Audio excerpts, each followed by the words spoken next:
Kita ada beratus-ratus ribu talent, ada orang sebut brain drain. Talent-talent kita yang top-top semua sekarang berada dekat UK, Australia, US dan Singapura. 4 negara ni paling banyak. Dan saya dipahamkan beratus-ratus ribu. Surgeon, lawyer, architect, accountant, engineer. Yang semua yang top-top. Dan mereka semua wealthy, kaya. Kan? So yes, sepatutnya kita panggil mereka balik. Of course, kita mungkin tak boleh offer salary yang sama dengan mereka di sana. Tapi kita boleh bagi mereka macam-macam benda lain. Right? Mungkin dari segi the ease of doing business, mungkin dari segi tax break, mungkin dari segi ekosistem lain yang kita boleh bagi pada mereka. Jadi ini antara cara yang mana mereka akan jadi change of agent, change agent kepada productivity culture di Malaysia. Right? Saya rasa yes, kita kena ada lebih serious effort terhadap tu. Dan of course benda ni akan mengembangkan lagi transfer teknologi di Malaysia. Right? Kerajaan dah fokus benda tu, cuma tak nampak lagi apa orang cakap mass exodus daripada Singapura balik ke Malaysia.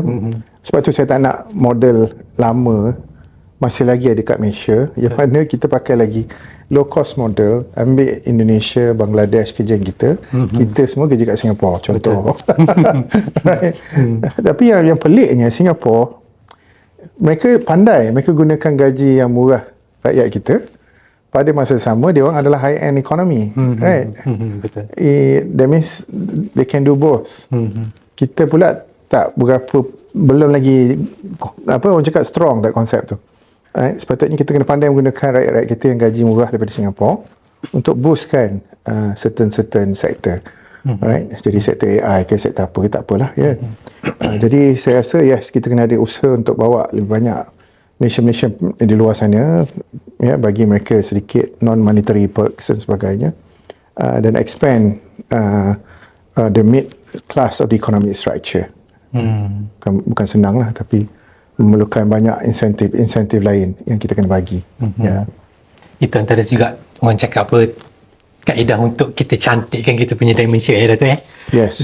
Dato' ada menyentuh pasal presidential rally. Okay. Impaknya kepada ekonomi Malaysia untuk dalam jangka masa 3-4 tahun ni macam mana Dato'? Of course kita kena tahu siapa calon-calonnya.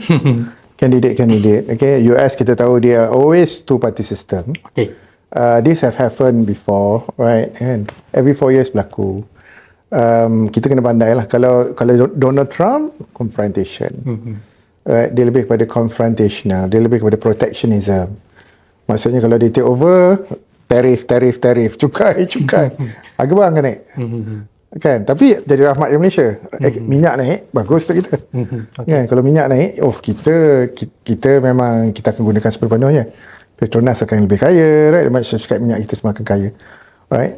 Tapi kalau kata Kamala Harris menang, kita tahu Kamala Harris ni lebih conciliatory kepada orang cakap apa, pacifist kepada China.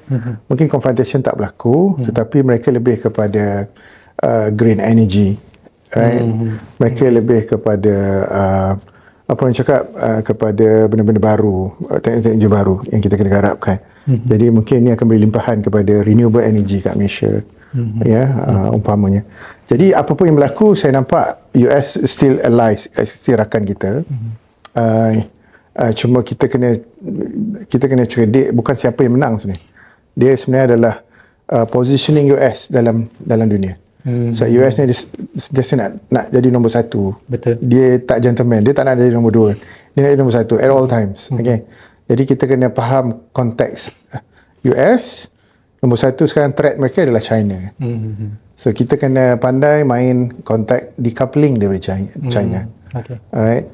Kita kena buat diri kita alternatif. Kalau tak semua pun, mungkin 50% apa yang China boleh offer berada dekat Malaysia ataupun kat ASEAN dan so forth. Pada pandangan Dato', siapa yang akan memerintah US? Itulah dia. Saya seorang bukan ekonomis, saya trader. Kalau kita tengok stok sekarang, yang nampak cemerlang adalah Trump punya saham. Jadi kemungkinan Donald Trump akan buat surprise itu. Sebab Trump dia lebih agresif, dia lebih firm. banding dengan Kamala Harris. Saya jangkakan mungkin Donald Trump akan menang dan ini akan beri limpahan banyak lah kepada Malaysia. Right? Especially kalau kita position diri kita sebagai alternate kepada China. Alternate kepada China. Itu penting lah. Sebab sekarang banyak orang yang play safe. They have this China plus one policy. Okay, multinational, dia akan buka satu cawangan dekat China. Pada masa sama ada lagi satu cawangan yang dekat-dekat dengan China. Kan? Mungkin Taiwan, kan? Mungkin Korea, even ASEAN. So this is something yang kita boleh take advantage lah.